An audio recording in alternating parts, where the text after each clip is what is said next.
Good morning बच्चों। अभी तक हमने पढ़ा कि सीता जी रामचंद्र जी को देखकर अत्यंत व्याकुलता का अनुभव कर रही हैं। अब हम उसके आगे का भाव जो है देखेंगे, आगे की व्याख्या देखेंगे।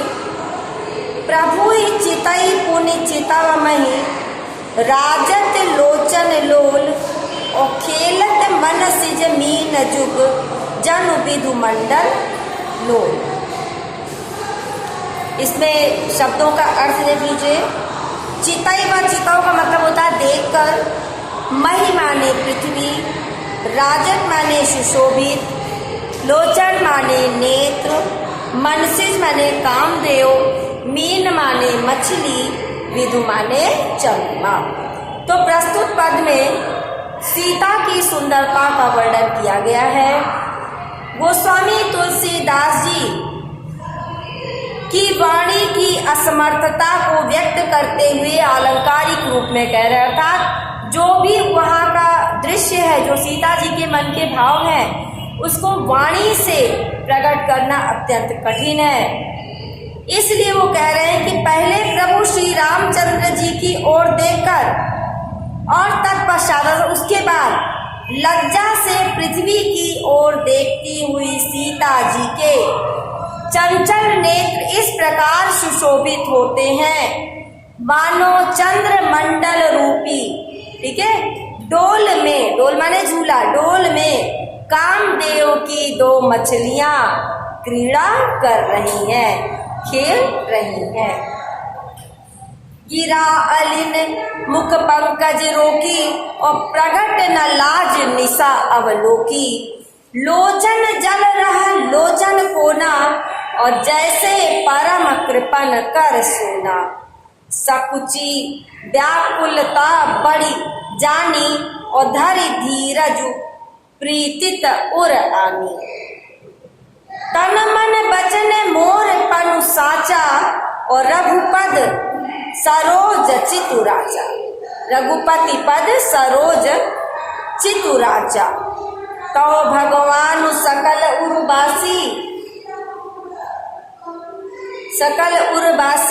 और करिह मोहि रघुबर कै दासी, और जही पर सत्य सनेहु असो तेहि मिलई न कछु संदेहु, प्रभु तन चितई प्रेम तन ठाना और कृपा निधान राम सब जाना, सियहि बिलो की तक्यउ धनु कैसे और चितव गरुर लघु ब्याल ही जैसे। ब्याल माने सर, बेटा गिरा माने होता है वाणी, आलिनी माने भ्रमर का स्त्रीलिंग है, कृपण का होता है कंजूस, साचा का सच्चा, राजा का अनुरक्त, तकियों का मतलब होता है देखकर, और गरुड़ का मतलब होता है गरुड़ पक्षी। तो इसमें सीता जी की वाणी की असमर्थता को व्यक्त करते हुए, अलंकारिक रूप देते हुए क्या कह रहे हैं तुलसीदास जी, देखते हैं कि सीता जी की वाणी रूपी भ्रमरी को, भ्रमरी माने भंवरे की का स्त्रीलिंग, मुख रूपी कमल ने रोक रखा है। आशय यह है कि उनके मुख से आवाज ही नहीं निकल पा रही है। लज्जा रूपी रात्रि को सम्मुख देखकर भी वह प्रकट नहीं हो पा रही है। नेत्रों का जल नेत्रों के कोने में उसी प्रकार रुक गया है जैसे किसी अत्यधिक कंजूस का गड़ा हुआ सोना गड़ा ही रह जाता है। कहने का अर्थ यह है कि सीता जी अपनी असमर्थता को आंसुओं द्वारा रोकने में असमर्थ हैं। अपनी इस बढ़ी हुई व्याकुलता को समझकर, ठीक है, सकुची व्याकुलता बढ़ी जानी, अपनी बढ़ी हुई व्याकुलता को समझकर सीता जी प्रीति पूर्वक संकोच करने लगी। उसके बाद क्या करे, तन मन वचन मोर पर साचा। आगे क्या कह रही है?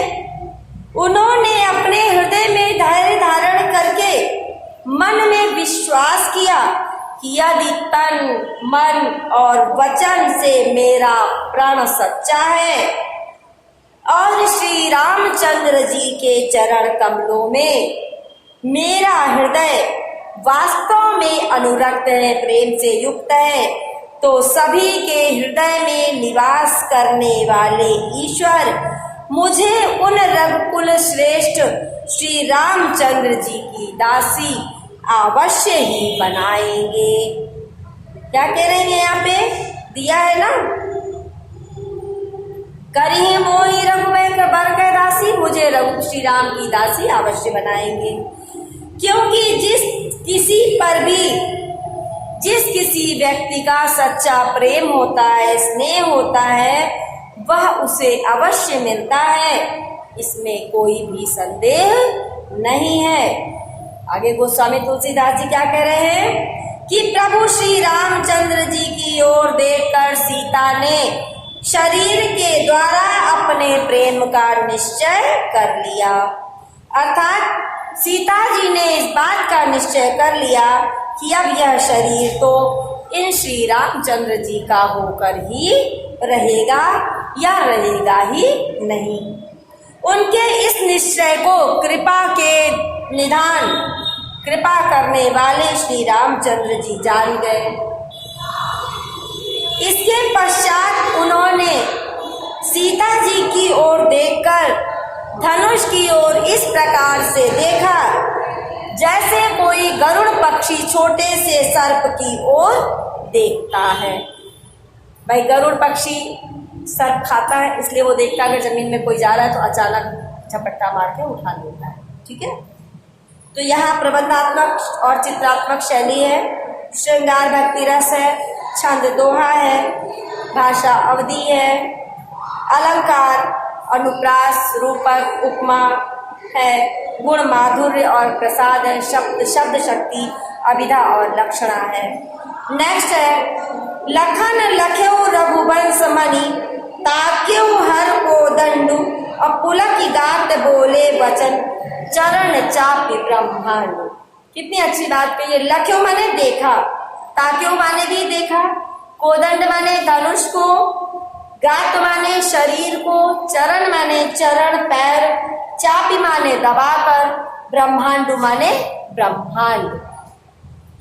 तो इसकी व्याख्या है बेटा, यहाँ पर श्री लक्ष्मण जी का राम के प्रति स्नेह है उसका वर्णन किया गया है और उनकी स्वयं के बल का वर्णन किया गया है कि गोस्वामी तुलसीदास जी कहते हैं कि जब लक्ष्मण जी ने देखा कि रघुकुल के शिरोमणि श्री रामचंद्र जी ने शिव की धनुष की ओर देखा है, उन्होंने रामचंद्र जी के नेत्रों को शिव धनुष को देखते हुए देख लिया, तो उनका शरीर अत्यंत पुलकित हो गया, वे प्रसन्न हो गए और संपूर्ण ब्रह्मांड को दोनों चरणों से दबा करके इस प्रकार बोले।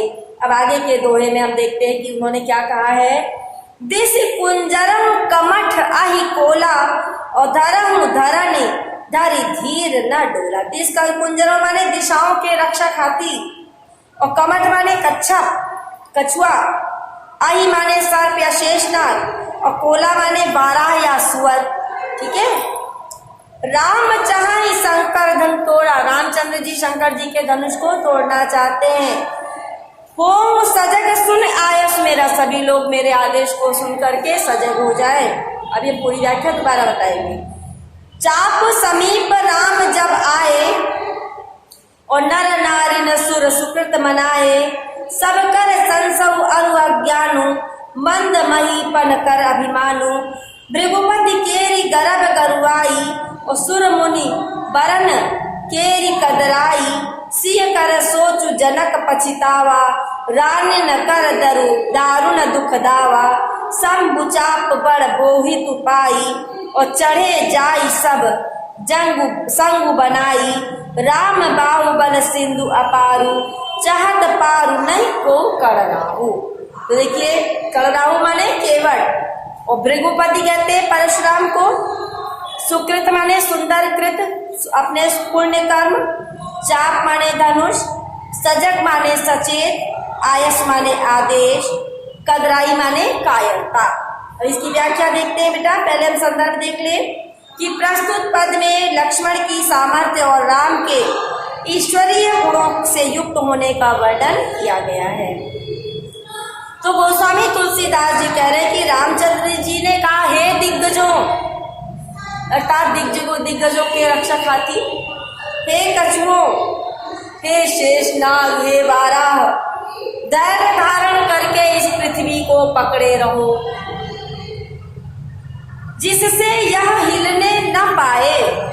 श्री रामचंद्र जी शंकर जी के धनुष को तोड़ना चाहते हैं, इसलिए आप सभी लोग मेरी आज्ञा को सुनकर सावधान हो जाइए।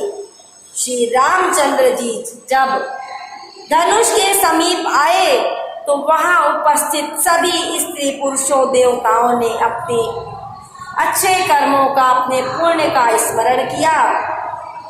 सभी का संदेह और अज्ञान, मामूली अर्थात तुच्छ राजाओं का अभिमान, परशुराम जी के गर्व का भारीपन, गुरुता, देवताओं और श्रेष्ठ मुनियों का भय कातरता, सीता जी के मन का विचार, जनक जी का पश्चाताप और समस्त रानियों के दारुण दुख का दावा नल, ये सभी शिव जी के धनुष रूपी बड़े जहाज को प्राप्त करके समूह बनाकर उसके ऊपर चढ़कर और रामचंद्र जी की भुजाओं के बल रूपी अपार समुद्र के पार जाना चाहते हैं, लेकिन उनके साथ कोई भी नाविक नहीं है। बेटा यहाँ पर भी प्रबंधात्मक शैली है, भाषा अवधि है, वीर और शांत रस है, छंद चौपाई है, अलंकार अनुप्रास है, शब्द शक्ति अभिधा और लक्षणा है, गुण ओज और प्रसाद है। Thank you.